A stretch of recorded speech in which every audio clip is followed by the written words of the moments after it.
प्रेम से बोलिए शंकर भगवान की जय।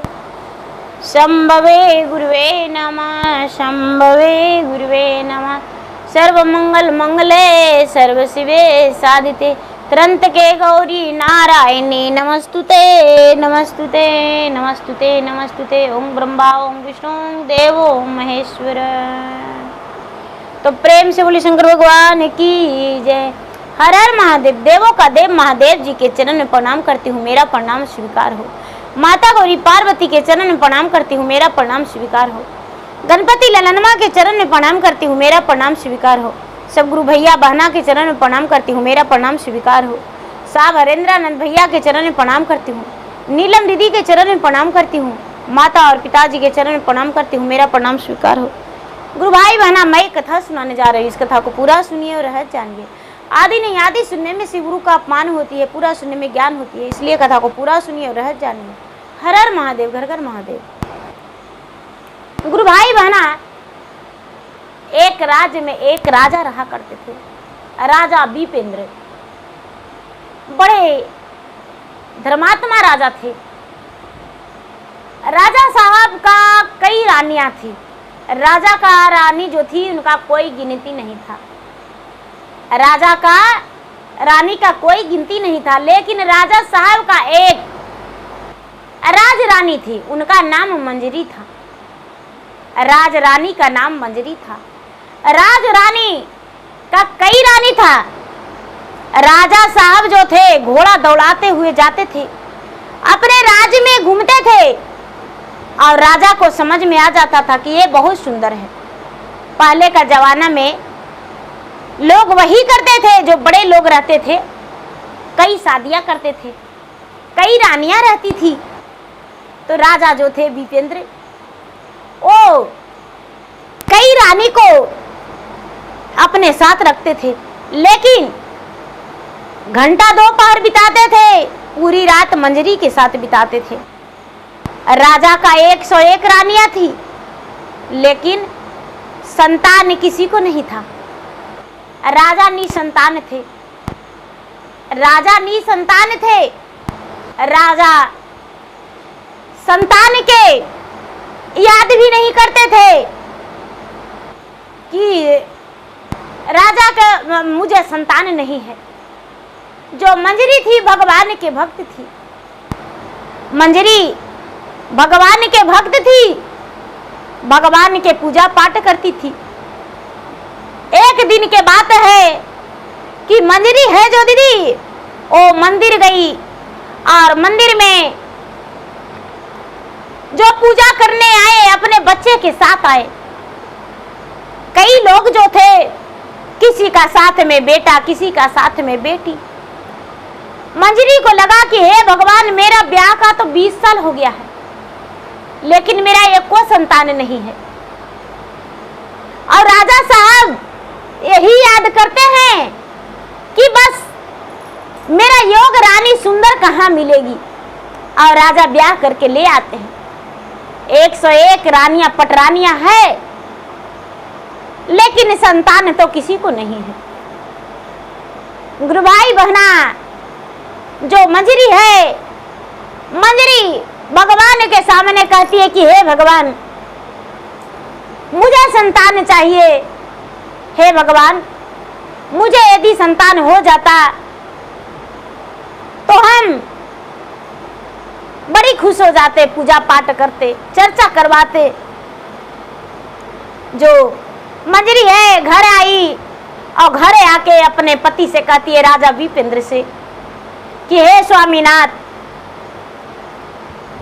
मुझे सब कुछ है, लेकिन एक चीज का बहुत बड़ा कमी है। कहते हैं कि क्या? तो हे महाराज, मुझे संतान सुख नहीं है। राजा कहते हैं कि संतान का क्या जरूरत, इतना रानियां है, तुम्हें कोई खाना देती है, कोई पानी देती है, कोई पंखा होती है।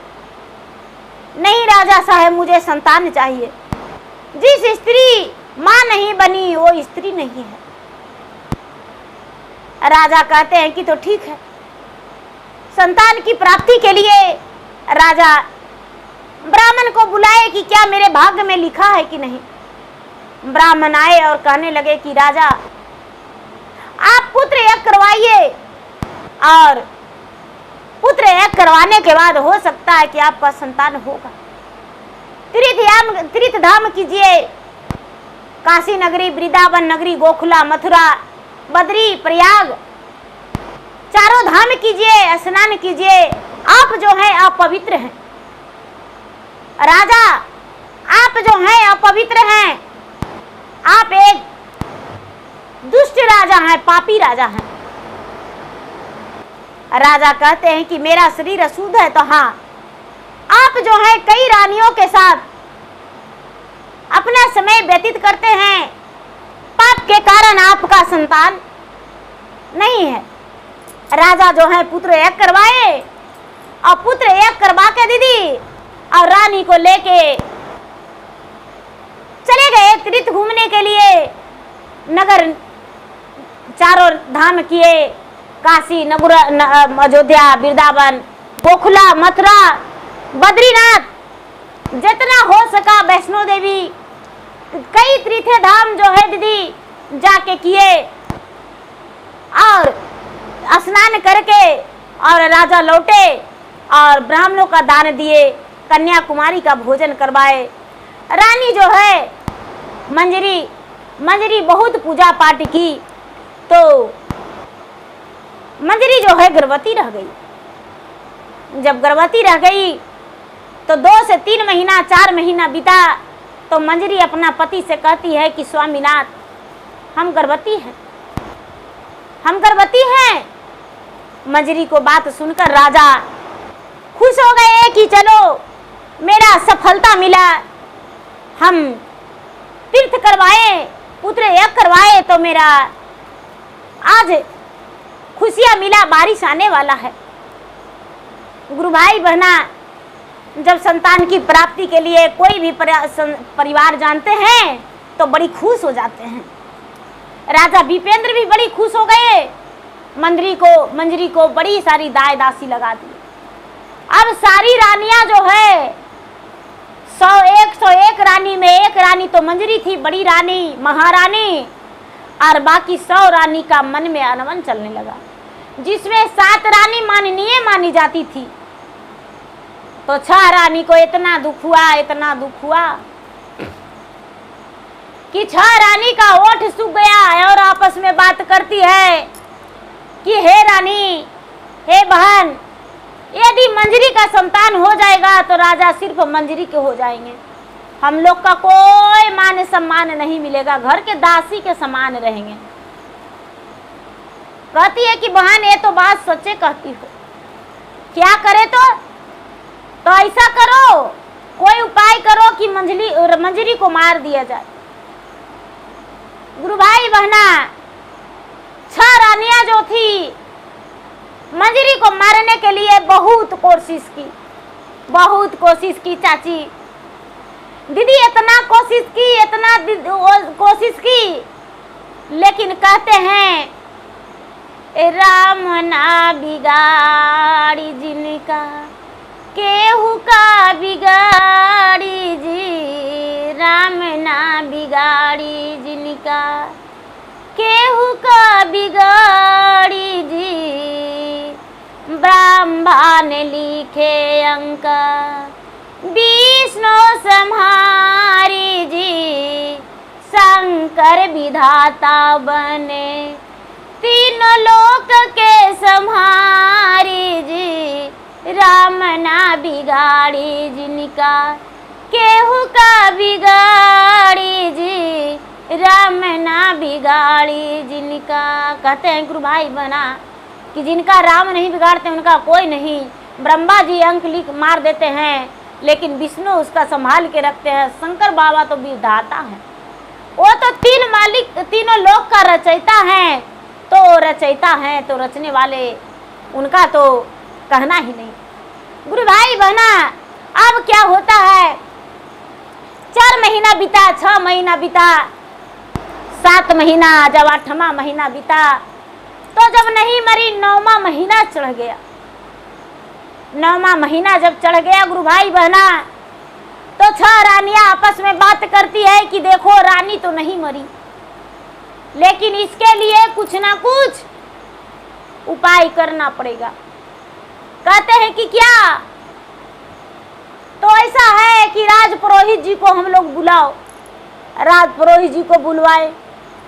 राज पुरोहित जी आए, 6 रानियां से मिले। कहते हैं कि देखो बाबा देखिए आपको राज में कितना मिलता है। कहते हैं कि 1 कौड़ी 2 कौड़ी मिलता है। 6 रानियां कहती है कि बाबा आपका सोना गगरी भरल देंगे, लेकिन एक बात आपको झूठ बोलना पड़ेगा। कहते हैं कि किस लिए? तो मंजरी का जो संतान होने वाला है उसके लिए आपको यही कहना है कि आपका संतान जब जन्म लेगा तब पूरा नगर में आग लग जाएगा, और आप देखिएगा संतान को तो आपका मृत्यु हो जाएगा।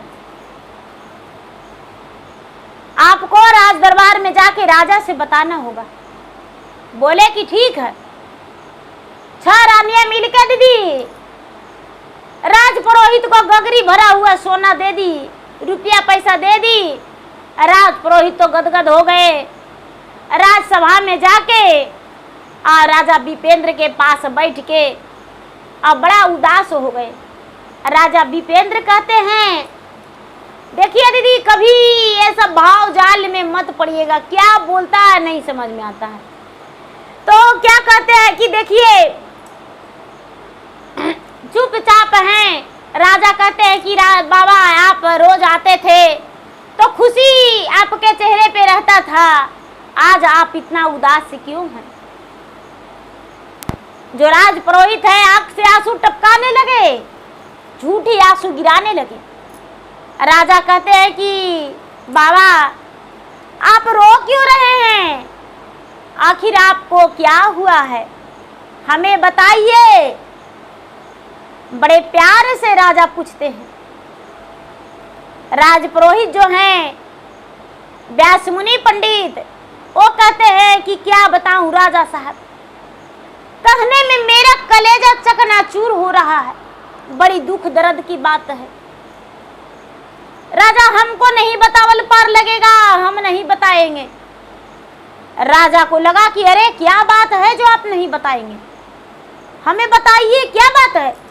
राजा साहब कितना मुश्किल के बाद आपका पत्नी जो है मंजरी गर्भवती रही है, और राजा साहब पुत्र जन्म लेगा। 20 दिन और बाकी है, 20वां दिन आपका पुत्र प्राप्त हो जाएगा। लेकिन राजा साहब जब आप उसको देखेंगे तो सबसे पहले तो अंधा हो जाएंगे, उसके बाद कोढ़िया हो जाएंगे, और उसके बाद पूरा नगर धू धू धू धू करके आग लग जाएगा, सारा राज जल जाएगा, भस्म हो जाएगा, और उसके बाद आपका मृत्यु हो जाएगा। एक मंजरी बचेगी अपना संतान को लेके, उसके अलावा कोई नहीं बचेंगे। राजा कहते ऐसा? तो हाँ, तो इसका उपाय कुछ बताइए। उपाय है बचने का, आप रानी जी का निकाल दीजिए, घर से त्याग कर दीजिए। राजा कहते हैं कि ये कैसे हो सकता है, रानी तो गर्भवती है। व्यास जी कहते हैं दीदी देखिए लोग क्या करवा देते हैं। कहते हैं कि राजा साहब रानी को आप कहिए कि रानी साहब आप जब से इस राजमहल में आए हैं, जब से आपके साथ हम कहीं नहीं घूमे हैं। आप गर्भवती अवस्था में हैं, जितने आप घूमेंगे फिरेंगे चारों तरफ उतना ही आपका संतान तेज होगा। और रानी को घोड़े सवार करके अपने साथ ले जाके वन में छोड़ दीजिए।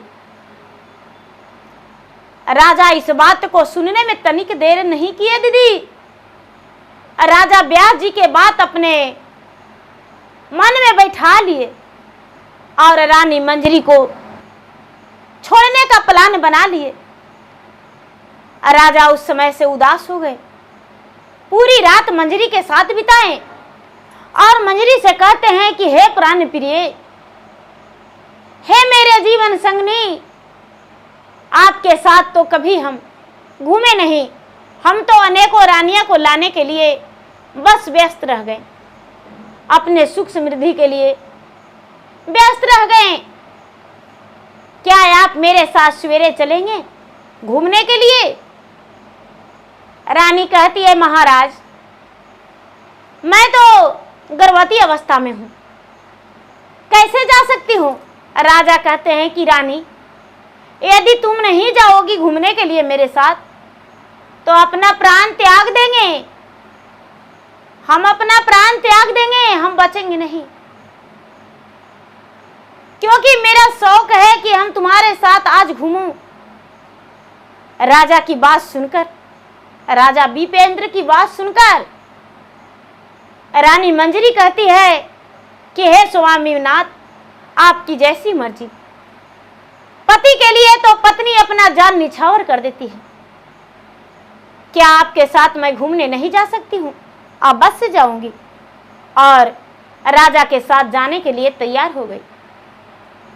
सवेरे होते ही मंजरी पुआ पकवान बना ली, रास्ते का कलेवा बना ली और सुंदर सी जोड़ा पहन ली और राजा के साथ घोड़े सवार होकर जाने लगे। जाते जाते जाते जाते जाते जाते जाते जाते शाम का समय हो गया। शाम का समय हो गया, चारों तरफ राजा दिखाते जा रहे हैं, घना घोर जंगल में लेकर चले गए, घना घोर जंगल में लेकर चले गए और ले जाकर रानी को उतारते हैं। रानी कहती है, स्वामीनाथ शाम का समय है और मुझे बहुत जोरों से भूख लगा हुआ है, मैं तो कब से कह रही हूं कि मुझे भूख लगा हुआ है, लेकिन आप तो मेरा बात मानने का तैयार नहीं। राजा कहते हैं कि अरे प्राण प्रिय, मैं अभी तुरंत आता हूं, तुम यहीं पर बैठो। भोजन करने के लिए बस एक बड़ा सा पत्ता लेकर आते हैं। राजा साहब पत्ता के बहाने घोड़े सवार होकर और चले गए। रानी मंजरी जो है राजा की आस देख रही है, राजा की आस देख रही है। देखते देखते देखते देखते राजा नहीं लौटे।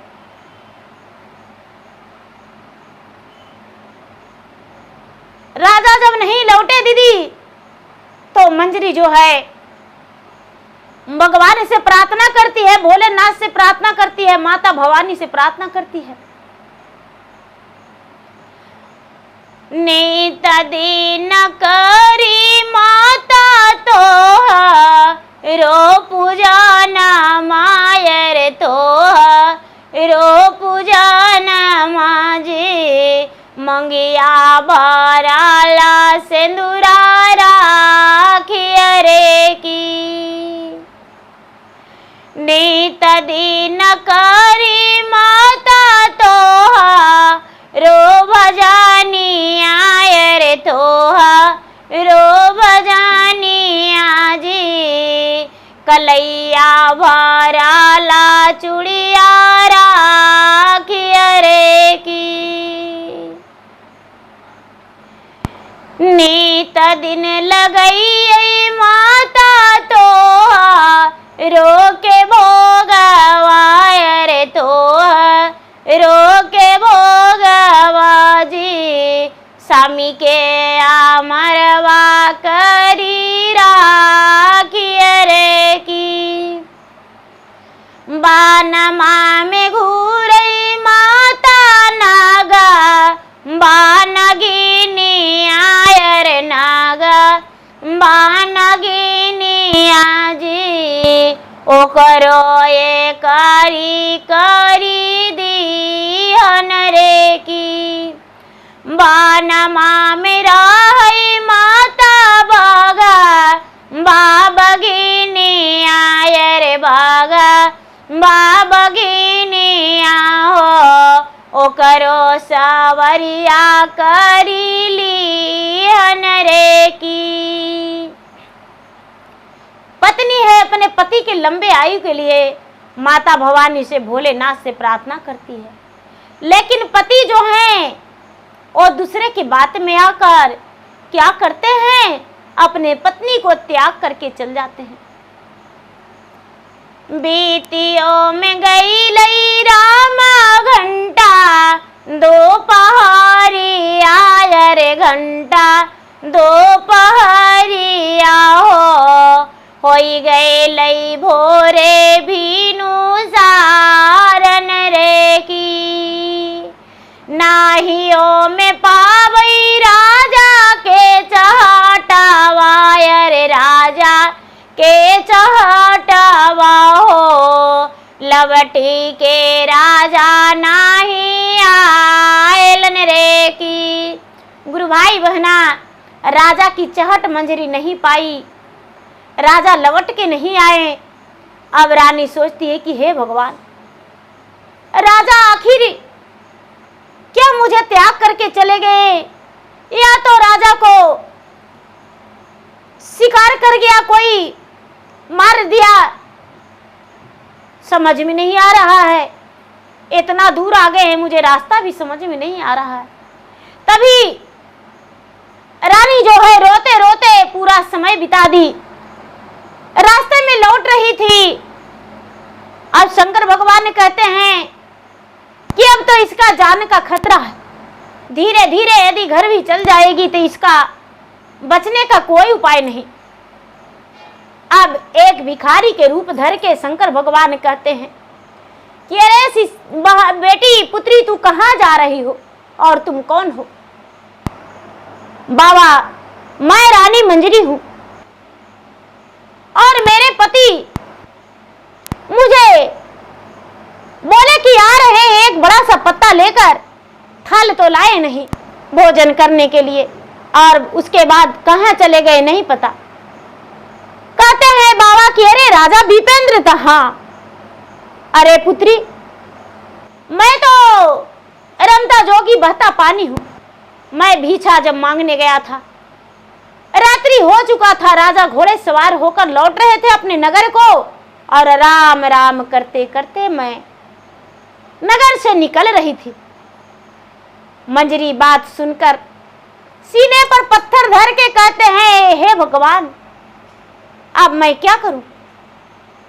ओ वन को लौट आई, वन में ही थी, वन में लौटने लगी। धीरे धीरे धीरे धीरे एक बहुत बड़ा पीपल का वृक्ष था, पीपल का वृक्ष था। उसी वृक्ष के पास जाके और रोने लगी।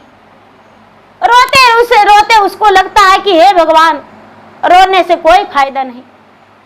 ओ वन में क्या करती है दीदी कि पतैया फूल चबाने लगी और वन में अपना समय बिताने लगी। जिसको राम नहीं मारते उसको कोई नहीं मारने वाला है। ऊपर वाला जब खड़ी हो जाते हैं तो पीलियों पथारी नहीं काटता है। अब बेचारी वन में बिताने लगी, उसका 9वां महीना हो गया। 9वां महीना हो गया, अब वो दर्द से पीड़ित हो गई। उसका 9वां महीना जब पूरा हो गया, दर्द से पीड़ित हो गई, पूरा दर्द से व्याकुल हो गई। माता बंसती कहते हैं अरे मेरा वन में कोई नारी मुझे पुकार रही है, अब उसका मदद मुझे करना है।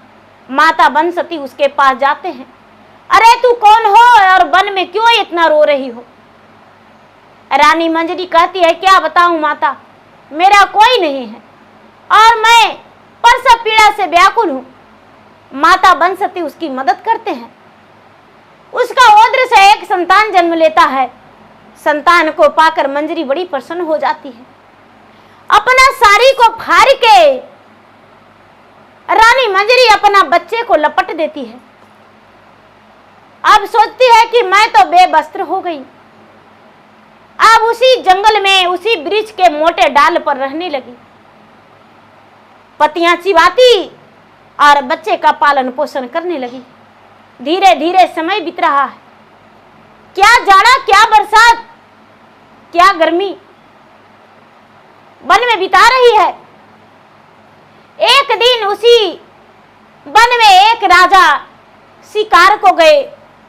बेचारी रानी मंजरी निवस्त्र थी, उसके वस्त्र नहीं था तन पे। साल 2 साल बीत चुका था, कितना समय उसका वस्त्र चलता।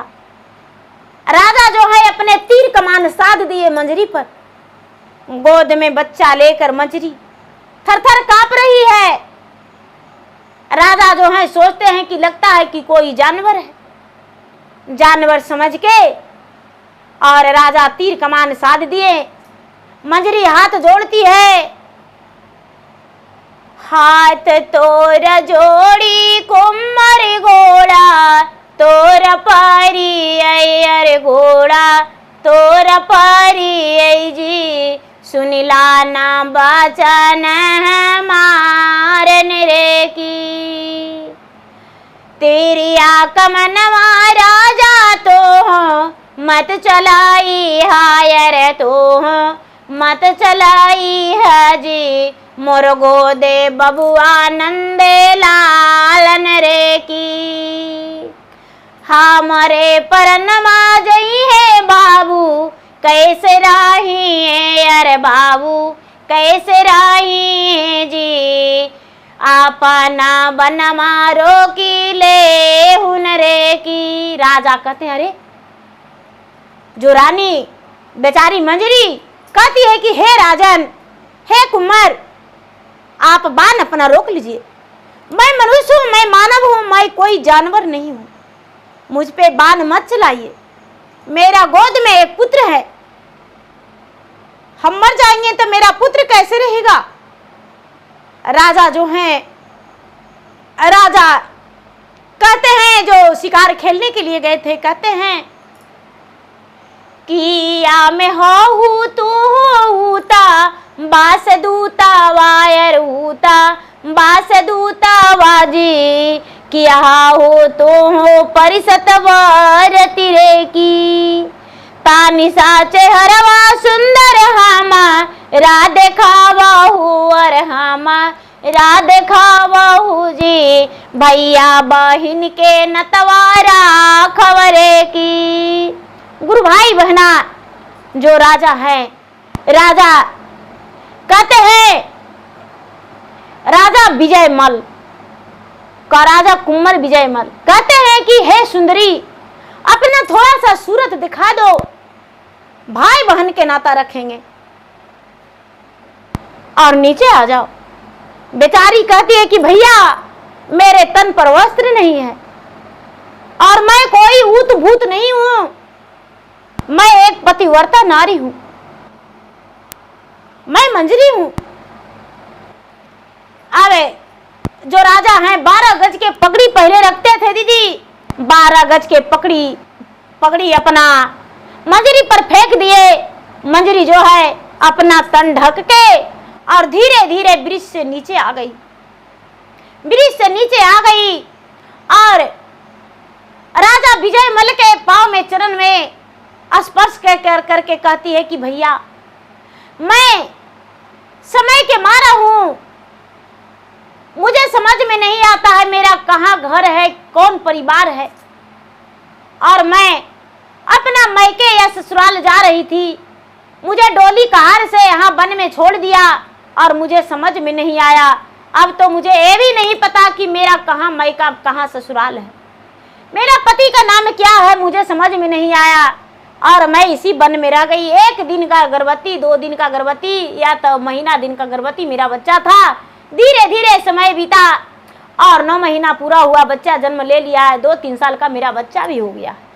गुरु भाई बहना, राजा जो है उसे भाई बहन के रिश्ता मान के और मंजरी को लेकर चले गए, मंजरी को लेकर चले गए दीदी अपना घर राजा विजयमल, और ले जाकर उसे अपना पत्नी से कहते हैं कि अरे प्राण प्रिय मेरा बहन नहीं थी, देखो मैं अपना बहन को वन से ले आया हूँ, इसे अपना सगी ननद समझना और इसे लाड प्यार देना।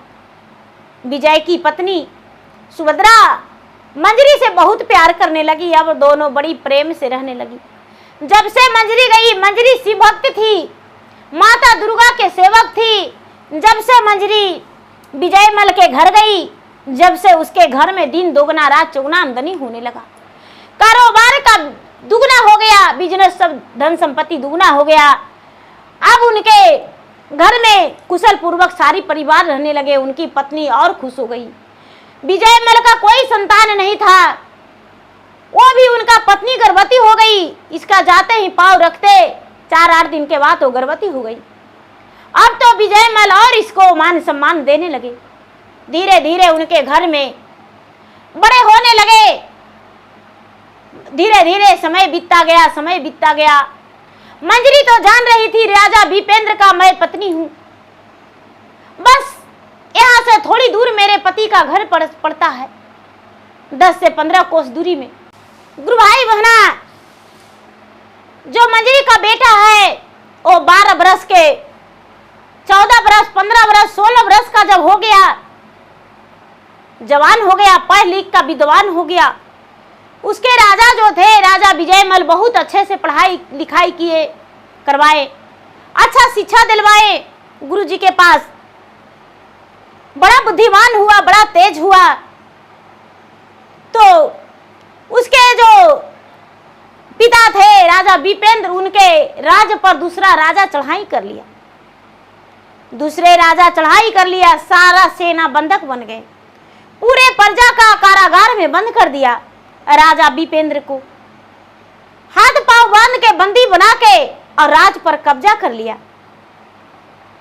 जो राजा विजयमल थे वो आए और कहते हैं कि क्या कहूं बहन, बड़ा दुख की बात है। मेरे पड़ोस के राजा बड़े साहसी थे, जिनका 101 रानियां थी, और उनके पास तो बहुत बड़ा विपत्ति आ गया है।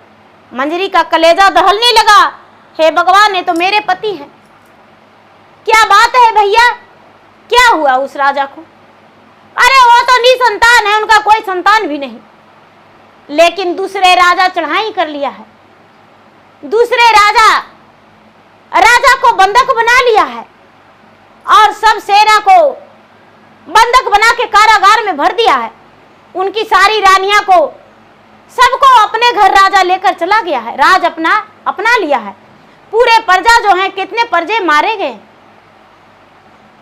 जो मंजरी है अपने बेटा से कहती है कि देखो बेटा, जो क्षत्रिय है वो डरता नहीं है, और तू तो क्षत्रिय है, एक राजा का बेटा है।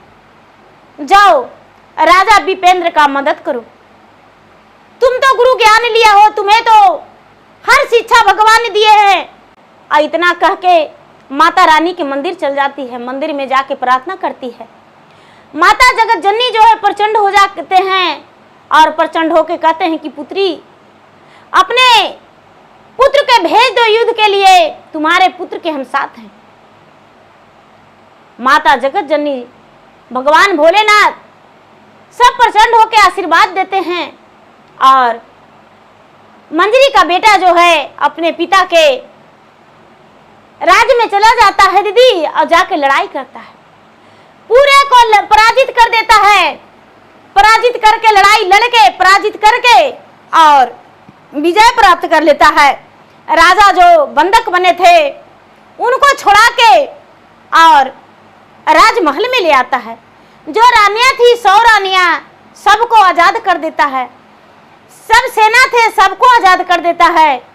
उसके बाद राजकुमार आने लगता है। तो राजा विपेंद्र कहते हैं कि बेटा तुम कौन हो और तुम हमारा मदद किया किस लालच से किया? तुम्हारे मन में क्या चल रहा है? आखिर तुम कौन हो? तुम्हारे पिता का नाम क्या है? जो मंजरी का बेटा है वो कहता है कि राजा साहब, मेरे मन में आपके धन का लालच नहीं है, मेरे मन में कोई ऐसा श्रद्धा नहीं है। मेरा माता मंजरी है, मैं अपना ननिहाल में रहता हूँ और मेरी माता मंजरी है।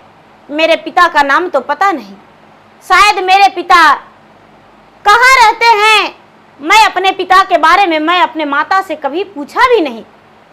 मेरे पिता कौन है, शायद पूछने में मेरे माता का दुख होता, इसलिए माँ से हम कभी नहीं पूछे। मेरे पिता का प्यार मेरे मामा दिए हैं। मेरे जो मामा है राजा विजयमल, उन्हीं का भांजा हूं। राजा सोचते हैं कि अरे मंजरी देखने में तो बिल्कुल मेरे जैसा ही लगता है, लेकिन कौन है इसको पता लगाना मेरा जरूरी है। राजा कहते हैं कि बेटा, मैं तुम्हारे साथ तुम्हारा घर, तुम्हारा माता को धन्यवाद करूंगा, साथ में चलेंगे। जो मंजरी का बेटा है दीदी कहता है कि तो ठीक है राजा साहब, चलिए। जो राजा विपेंद्र हैं वो अपने बेटा के साथ अनजाने में अपने बेटा के साथ घोड़े सवार होकर मंजरी के पास जाते हैं। उस समय मंजरी दरवाजा बाहर रही थी और गए तो देखकर मंजरी जो है अपने पति को पहचान गई। राजा भी अपने पत्नी को पहचान गए। राजा के झरझर आंखों से आंसू गिरने लगा और कहते हैं कि अरे प्राण प्रिय, तुम यहां कैसे? रानी मंजरी जो है चरण छूकर कहती है कि महाराज, आप यहां कैसे? मैं तो यहां अपने भाई के घर आया हूं, लेकिन आप, मैं तुमसे मिलने आया हूं। ये कौन है? ये मेरा बेटा है, जिसका मैं ओद्र में लेकर वन में बिताया हूं, गर्भवती अवस्था में, जिसे आप छोड़ दिए थे। जो राजा हैं वो कहते हैं अपने पत्नी को गले लग के कि हे प्राण प्रिय, इसमें मेरा कोई दोष नहीं है। मुझसे तो कहा गया था कि आपका बेटा पर नजर पड़ेगा तो आप कोढ़िया हो जाएंगे, अंधा हो जाएंगे और आपका राज नष्ट हो जाएगा, आपका मृत्यु प्राप्त हो जाएगा, आपकी सब रानियां जो है मर जाएगी, आप का राजपाट सब खत्म हो जाएगा। कहते हैं रानी जो है मंजरी, वो कहती है कि महाराज ऐसा आपको किसने कहा, इसका पता कीजिए। राजा जो है भोजन करके रात बिता के सवेरा अपने नगर को लौट आए। अपना व्यास जी से, राजपुरोहित से पूछते हैं कि महाराज आपको किसने कहा था, आप किस वेद पुराण से कहे थे कि मेरा मृत्यु हो जाएगा मेरा बेटा पर नजर पड़ने पर? और मेरा जब पत्नी गर्भवती थी, और नहीं तो जल्दी से बताइए, और नहीं तो आपको फांसी पर चढ़ा दिया जाएगा। राजा जो है तेगा लेकर ब्राह्मण को कहते हैं कि जल्दी से बताइए, नहीं तो आपको 7 खंड करेंगे। ब्राह्मण थर-थर कांपते हुए कहने लगे कि महाराज इसमें मेरा कोई कसूर नहीं, आपकी 6 रानियां ने कहने को बोली थी तो लालच में आकर हम बोल दिए। राजा जो है, राजा तुरंत ब्राह्मण को नाक और कान काट के और देश निकाला दे दिए और अपने मंजरी को बाजे गाजे के साथ अपने राज को, अपने महल को ले आए और जो 6 रानियां थी, 6 रानियां को देश निकाला देने का आदेश दे दिए। तभी मंजरी कहती है कि हे स्वामीनाथ, उन्होंने तो गलती किया जो मुझे वन में छोड़वाया, और ऐसा गलती हम नहीं करेंगे स्वामीनाथ जिसमें आपका स्वाभिमान खत्म हो जाए, आपका लोग नजरिया झुका दे। आप तो एक राजा हैं, महान पुरुष हैं, इसलिए आप तो सबको क्षमा भी करते हैं, तो 6 रानियां को भी क्षमा कर दीजिए और इसे दासी का दर्जा दे दीजिए। इसी राजमहल में दासी बन के रहेगी। 6 रानियां जो थी उसी राजमहल में दासी बन के रह गई और जो मंजरी थी राजरानी बन गई और इसका बेटा राजा के राजमहल का उत्तराधिकारी बन गया। और रानी जो थी मंजरी, रानी थी, रानी रह गई और रानी बन के रही। राजा की प्राण प्रिय थी, प्राण प्रिय बनी रही अब जितना दिन उनको वन में रहना था उतना वन में रही। तो देखिए दीदी, जो भगवान लिख देते हैं वो कटता नहीं है। जब भगवान सीता माता को भी वनवास दे दिए थे, आराम से दूरी रहना पड़ा था, तो हम और आप तो एक भगवान का कठपुतला है, जो बना के भगवान भेज दिए हैं, उसे स्वीकार करना पड़ता है। तो गुरु भाई बहना, मेरा वीडियो अच्छा लगे तो मेरा वीडियो का लाइक करें, शेयर करें। चैनल पर यदि नए हैं तो चैनल का सब्सक्राइब करें, बेल आइकन घंटी को दबाएं, जो कि मेरा वीडियो का नोटिफिकेशन सबसे पहले आपके पास जाए, आप मेरा वीडियो सुन सके। कमेंट बॉक्स में हर हर महादेव, जय शिव गुरु जरूर लिखे। धन्यवाद। हर हर महादेव, घर घर महादेव।